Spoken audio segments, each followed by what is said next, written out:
Okay. Thank you all for joining us today. I'm Mark Chase. I'm the Midwest Regional Editor for Lee Enterprises. Our corporation is one of the largest newspaper and online media companies in the country and owns and operates several news agencies throughout the Midwest, including multiple newspapers in Wisconsin. And that's who and what we are here to talk about today. Wisconsin finds itself at the center of the national spotlight, obviously, as it results from in the presidential election apparently flipped overnight. And just recently, it looks like that Wisconsin, at least for now, pending any recounts, has been announced in the fold of Joe Biden for the presidential race.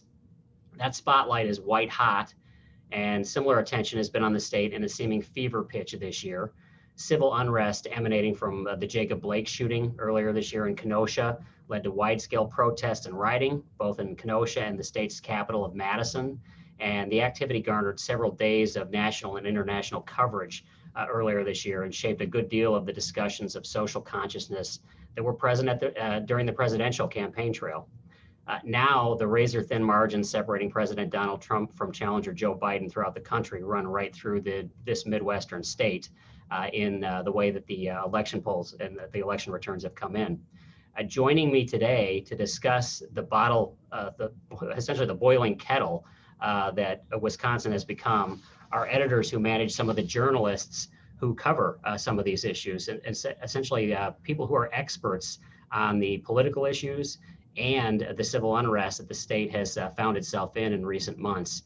In today's roundtable, we have Wisconsin State Journal Executive Editor Jason Adrians, who in addition to his work in Madison is the national news editor for Lee Enterprises. Jason, welcome. We also have Bob Heiss, who is currently executive editor at the La Crosse Tribune, but who also managed the Kenosha news staff during the civil unrest there in recent months. And we have Stephanie Jones, editor of the Journal-Times in Racine, which is next door to Kenosha, and provided reporting supports during the unrest. Thank you all for joining me. We'll kick off the roundtable with the obvious question, and we'll start with Jason. What do we know now about the Wisconsin vote, and what has it been like for residents of the state to be at the center of this national story as it's been unfolding? Well, thanks, Mark. We do know, like you pointed out already, that the Associated Press has called the race for Joe Biden. It really is a flip from where we thought this state was headed at about 2 or 3 in the morning. But the AP has called the race for Biden, which I think the last time I looked puts Biden in a position to essentially clinch the presidency with 270 electoral votes. If he's also to get Michigan and Nevada, those announcements could come later today. We also know that the president and his administration have promised to demand a recount in Wisconsin. That's well within the president's right to do so, and we anticipate a legal fight here, of course. To your other question, we've gotten used to this here in Wisconsin. We have Act 10 with Scott Walker in 2010 and 2011. Of course, we all remember election night in 2016 with Hillary Clinton and Donald Trump. That came down to Wisconsin. And I think right now, if I had to take the temperature of the state, and of course it depends on who you ask, and there are multiple different perspectives out there. I think that after speaking with some of our readers and some of my own personal friends in Madison, Milwaukee, and then throughout the Fox cities and in Green Bay so far today and last night, it feels like we're kind of living in two states. It's very divided.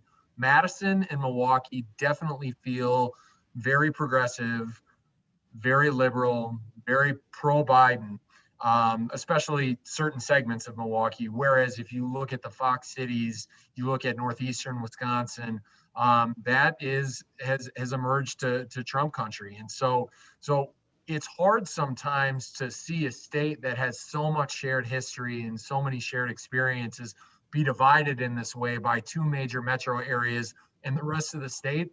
But I think, Mark, right now, that's where we find ourselves today. That's an interesting segue because, following up and talking to Bob and Stephanie, you both have managed news coverage in Racine and Kenosha, regions of the state that favored President Trump at the polls this year.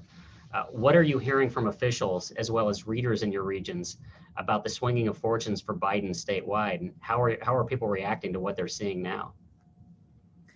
Well, I can talk about what we've been seeing in our area and talking to some of the staff in Kenosha as well. it is kind of interesting for Racine because normally how Racine votes, it turns out that's how the state has gone as well. It's been kind of a bellwether that way. And that's not what happened this time because Racine did still go for Trump, and it is appearing that the state went for Biden. So that is kind of interesting. In talking to the voters, we kind of did man on the street type thing. And what we found is it was a lot of the people who voted for Trump, didn't want to go on the record talking to us afterward about their reaction. And that's kind of, what was talked about all during the whole polling time, because it was like, it's all going to be Biden. And then there was questions about some of the polling because some of the people who wanted to vote for Trump or did vote for Trump didn't want to go on the record. And that's what we were finding after the fact too. If there is a recount, it would be quite interesting to see how that all ends up playing out. We had to deal with a recount here in Racine County recently that was over a school referendum, and it was after all of the April absentee ballots and everything, and there were a lot of interesting issues that came up.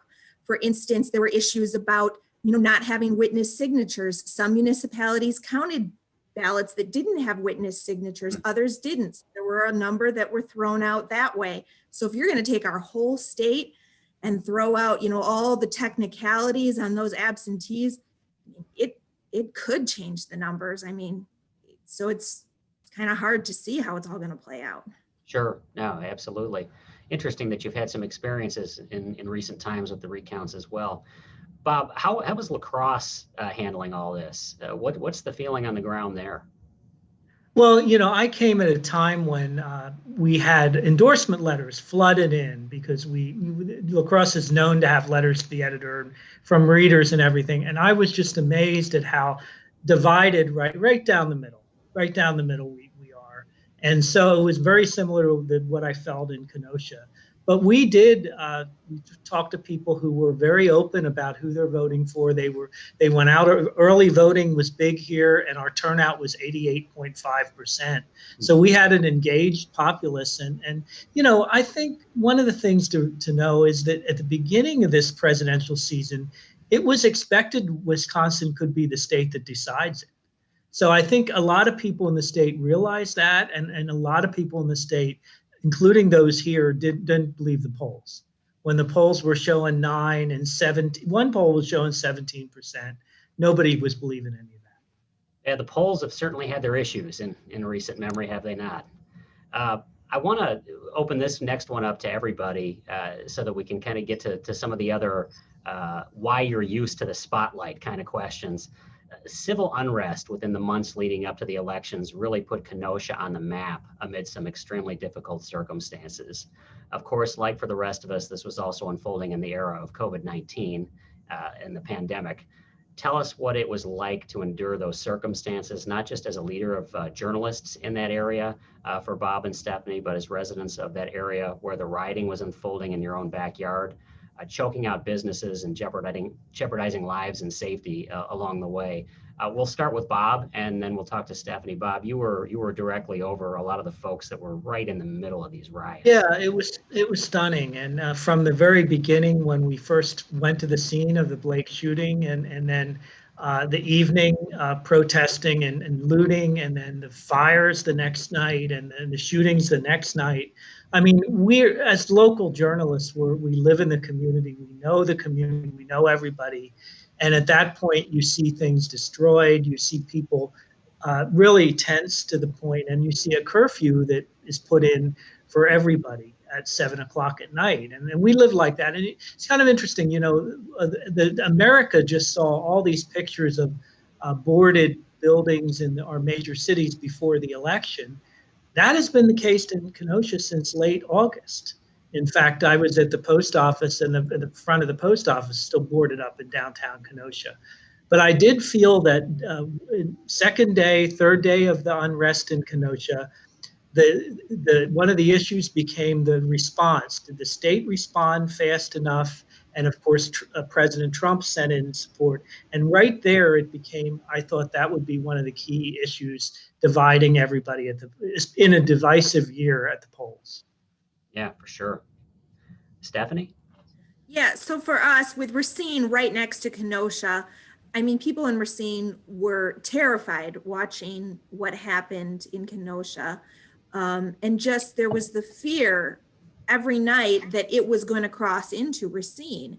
And so Racine's downtown boarded up as well. Luckily, they're not boarded up anymore because they don't have that fear now. But I think that's kind of how people watched throughout the country and throughout the state, was watching what happened in Kenosha, a relatively small town, and thinking that could happen here. And being right next to it, we watched. Being a journalist, being an editor also was terrifying. Being up the night of the Rittenhouse incident where the couple people were shot. I was the editor working that night and in contact with the reporters. And I mean, sometimes it's hard to even process, to think like when you're getting that phone call that right down the street from me, several people were just shot. And just to think, I mean, if they were one block away, if they had turned and walked in the other direction, that would have been, our staff members. But, there were people that were killed, part of our community. And, that's terrifying to watch. Sure. Well, and your staff too. Many of them are lifelong residents of those areas. So it's not just a job, and it's not just something they're covering. This is unfolding in the communities that they know and where they spend time with their families. So on that note, Jason, Madison also experienced its share of civil unrest in the wake of all this. Now, as the state's capital, Madison is abuzz because of the key role the state is playing in election returns and results. How is the city coping with all this? Because I know there were big business districts and other things that were shut down. There were some things that really impacted the city as a result of the civil unrest leading right up into the election. Yeah, so I think the city is trying to move forward for sure. We have done our best to rally around not just the people who are trying to make a point and to make sure that their voices are heard, but I really feel like I've seen people try to rally around the local businesses whose livelihoods were jeopardized first by the pandemic and then by some of the really violent protests late summer. So I do think that it doesn't really matter if you are pro Biden or pro Trump. I think when you live in Madison, you're pro Madison, no matter what. And we all want to see businesses flourish here, especially small businesses. And we definitely have always prided ourselves on a city that's going to allow everybody to have their voice heard.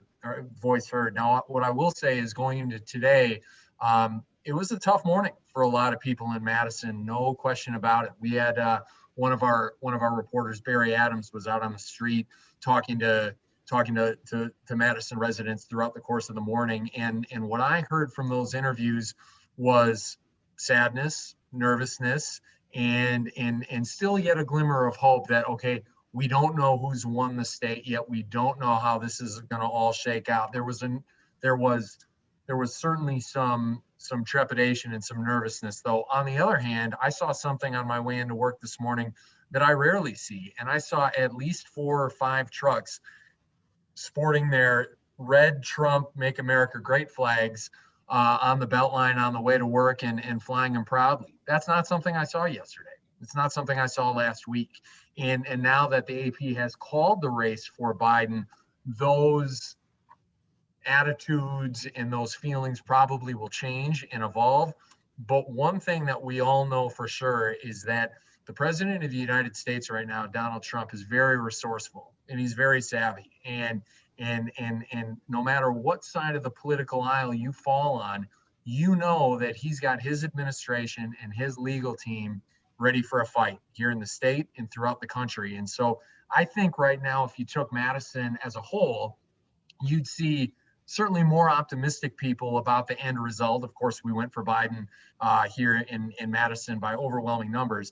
But I think that while there's a sense of optimism, like, okay, things aren't maybe as bad as we thought they were going to be at 2 or 3 in the morning, I think if you ask the majority of the people who live here, no one's counting their chickens yet, and everybody understands that there's probably a long way to go still. Well, that takes us to the next and sort of final step of our discussion today, growth and evolution. And those are things that can come out of these trying times. We've seen it time and again. I'm a huge fan of the state of Wisconsin. You can see my Favre jersey in the background there for those Go Pack. How can Wisconsin grow into a better and stronger state in the wake of this election matter, in the wake of Kenosha, in the wake of everything that you've experienced? In my experience, Wisconsin folks are tough, and they can absorb a lot of the friction that comes in, and they can become a better and stronger people from it. What do you see, and how do you see this playing out? We'll start with Bob. Well, I've been fortunate to live in Kenosha, which is a wonderful community, generous, hardworking, attracting business and supporting each other. And I moved to La Crosse, a very similar community that wants, and these, everybody wants to make their community better. They get along. They really do want to get along. And I think if each community works on some of the things that will move them toward better racial equality, better ways to connect, get along, and then push their leadership to actually meet in the middle and do a few things that will help the citizens in a way that at odds politically has not been working for the last year. So I think there's a lot of potential starting with each community. Okay, great. Stephanie, how about you? I think around election time, there's always a lot of divisiveness, but then after the elections are over, people are able to get along. I mean, that's what we've seen, and that, the Republicans and the Democrats are going to be able to get along. They're going to be able to figure out some solutions together. So, I mean, I have full faith that no matter who wins, we're going to be able to get along. We're going to come up with solutions, and it'll all work out. Fantastic. And it's appropriate that we end with the state editor and the national editor for our company, Jason. Well, listen, I first of all, Mark, thanks for putting this together today. Really appreciate it. And it's an excellent opportunity for us to talk about the state of the state, as the governor would say. I grew up in Oshkosh. I went to school in Eau Claire. My first job out of college was in Wausau. And I've also had the privilege of living in La Crosse, Madison, in Neenah/Appleton, Wisconsin. And so if you look at all those places, you see very different mindsets when it comes to politics. And I am not going to sit here and say that I think everything is going to be perfect in terms of how we all feel about each other next week, next month, so on and so forth. But one thing that I talk to my staff about, one thing I talk to my family about, and one thing I talk to my friends about is, listen, it doesn't matter if you're from Oshkosh or Eau Claire or La Crosse or Madison or Milwaukee or so on and so forth. The thing that I encourage people who I love and care about and spend time with every day is, you know what? Politics is going to be here, and there are passionate feelings on both sides of the aisle, to be sure. So I like to focus on shared experiences and shared history. It doesn't matter where you live in Wisconsin, and I truly am not trying to make light of this. But Mark, you started this by pointing to that Brett Favre jersey to your back right. So we have the Packers, we have Cheese, we have Culver's, we have Giannis and Christian Yelich in Milwaukee. We have outstanding schools, beautiful state parks, great roads. And I think that when it comes to politics, you mentioned it, we are tough. And so when times get tough, I like to tell my family and I like to tell my friends, you know what, we're not going to agree on everything, but let's make sure that we start every conversation the right way, that we end it the right way.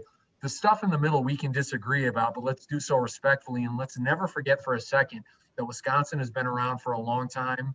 It's going to be here for a long time. And there are so many things in this state that we can all get behind that, for 72 hours in the middle of November or during really difficult stretches like this summer with racial unrest, it's okay to disagree. It's not okay to be violent, but we have a lot of things that we all agree on here. And for me, in terms of how I'm parenting, trying to be a husband and a friend, those are going to be the things that I focus on in the hours, days, and weeks to come. Well, thank you to all my guests. I really appreciate your insight into all of these issues. To our visitors and our viewers, please check out the fine work of these news teams at the Journal-Times in Racine, the Kenosha News in Kenosha, Wisconsin, the La Crosse Tribune, and of course the Wisconsin State Journal in Madison, Wisconsin. I really appreciate your time today, and I hope this provided a window into things that are happening in Wisconsin.